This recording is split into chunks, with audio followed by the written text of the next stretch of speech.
In this video, I'm going to teach you 3 ways to use ChatGPT to save time on the farm during planting season. But first, a little bit about me. I'm Daniel Knutson, and I'm 16 years old. I'm the son of a row crop farmer in north central Iowa, and I've been helping on the farm ever since I can remember. My dad started from scratch, so I know how important it is to save time and to make the most out of your resources, especially when they're stretched. First, let me explain a little bit about what I'm doing here. So I have ChatGPT pulled up, obviously. If you don't have ChatGPT, just download the app on your phone and sign up for it. It's pretty simple. When you open it up, you'll see an interface like this.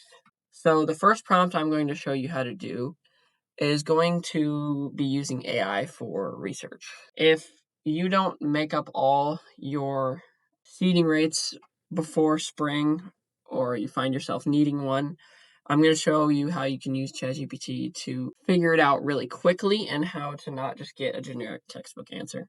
What I see a lot of new people do is they just ask, how many seeds per acre should I plant?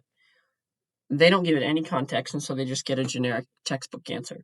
But I am going to construct a prompt here that's going to give the AI lots of information so it can actually help me make a decision instead of just being like a Google search. With proper context, AI can be so much better than a Google search. So here's how I would construct my prompt. I live in north central Iowa, and my soils are mostly Clarion, Nicolette, and Webster. I need to decide how many seeds per acre to plant in my cornfield. I'm using a 16-row John Deere planter, and my target bushels per acre is about 230 this year. Help me decide how many seeds per acre to plant on my light, heavy, and medium soils. Ask me any clarifying questions for any more information you need. That last part can be very important. Asking the AI to ask you questions for more information will ultimately improve its prompt that it puts out. So it's got some clarifying questions for us. So what hybrids are you planting? Flex versus fixed-year matters a lot. Irrigated or dryland? Typical planting date and window.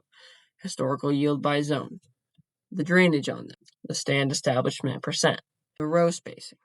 All right, so it's given us some preliminaries, but let's fill out its questions so that it can get a better answer for us. So I am planting Wiffles 4196, which is a full flex hybrid. It's on dry land, but here in north central Iowa, we tend to get about 32 inches of moisture per year. I'm going to be planting this around May 1st, and my historical yield has been about 220 on all these soils. The drainage on the heavy soils is pattern tiled, and I want as high stand percentage as I can achieve, but I expect usually about 90%. I am on 30-inch rows. All right, so now it's actually been able to get us a detailed, tight, defensible prescription.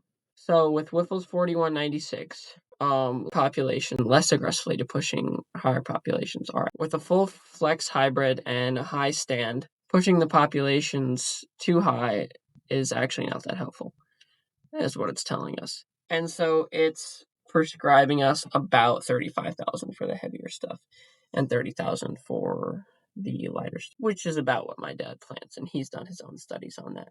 So here, AI has given us a very good detailed answer about how much we should actually plant. You don't have to use AI for just this. You can use it for researching anything on the farm. New equipment is very helpful. Researching new inputs, possible new biologicals that's coming onto the market. Just getting yourself exposed and gathering information using AI, specifically ChatGPT for research, is going to speed that up way faster than opening a bunch of Google tabs on Google search.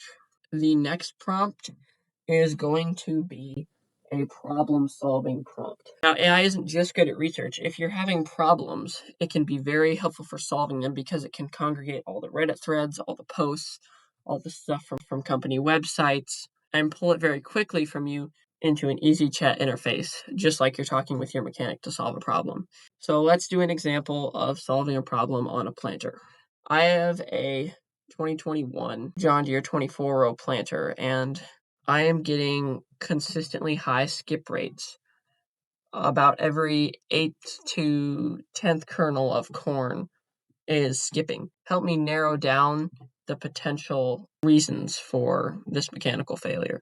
So what I've asked it to do is help me narrow down, not give me an answer, because ultimately it's not going to be able to give me an actual answer. It's not able to see my machine, but it can give me a good idea. So it's telling us that, yeah, something's definitely off here.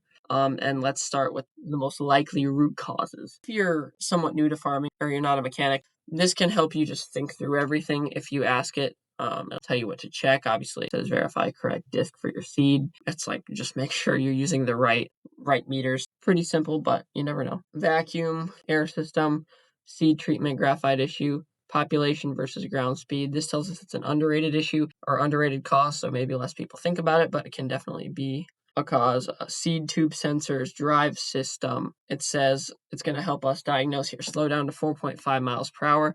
If the skips drop, that tells you it's a vacuum or a speed issue. Increase the vacuum slightly. Dig 1/1007 acre. Make sure you're getting monitored correctly. Swap one row unit with another. So it tells you it's probably a disc mismatch where your vacuum's slightly too low. And look, it's even remembering that I'm using Whiffles 4196. So it does have good memory. And it says, if you can tell me exact planter model, current vacuum setting, your planting speed, and your seed size and grade, if you know it, that can help it narrow it down. I would always recommend narrowing it down as much as you can. So I'm currently planting at 4.5 miles an hour with large seed. I have an exact emerge planter, and my vacuum setting is set to the default setting. Now that I've narrowed it down, hopefully it can give me more concrete answers. And that's what you always want to do with AI, is narrow it down farther and prompt it more. So now it's given me the most likely cause is that the vacuum is too low for the large seed. And this actually makes sense. If our vacuum is not powerful enough to move our large seed, that could cause a lot of skips. It still says that the incorrect disc or seed size for the shape, etc., may be a common issue. It actually is giving us another one. The singulator setting might not be properly tuned. So this is how you can use AI to actually diagnose problems. Keep going back and forth with it and narrowing it down.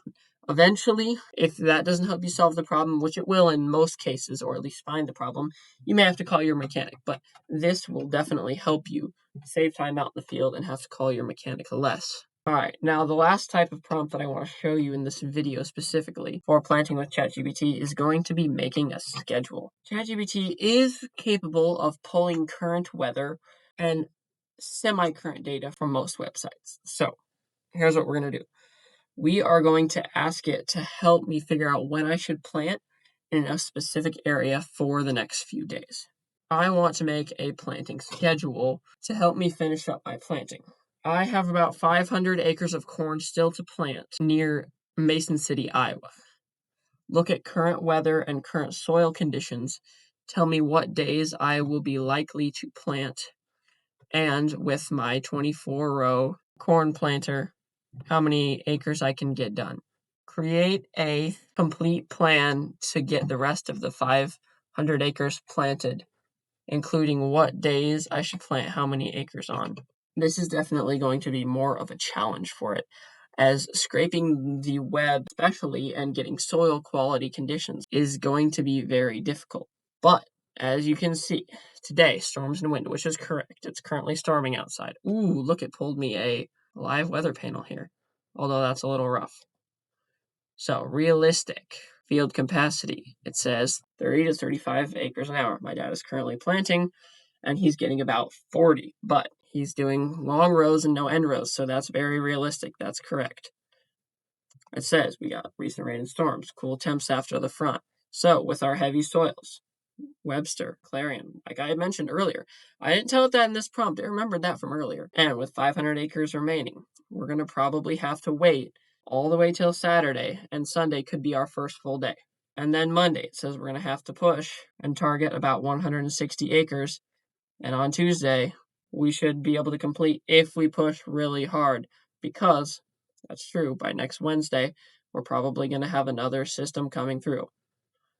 So it actually did a pretty good job here giving us a general idea of when we need to plant. You don't only have to use this for a planting schedule. You could use it for a harvesting schedule, a spraying schedule. You get the idea, you apply it to your farm. I'm just showing you what it can do since you're probably not familiar with this. If you found this video helpful and you're interested in seeing what other things AI can do for your farming operation, leave a comment down below telling me what video I should do next and what topics I should cover next.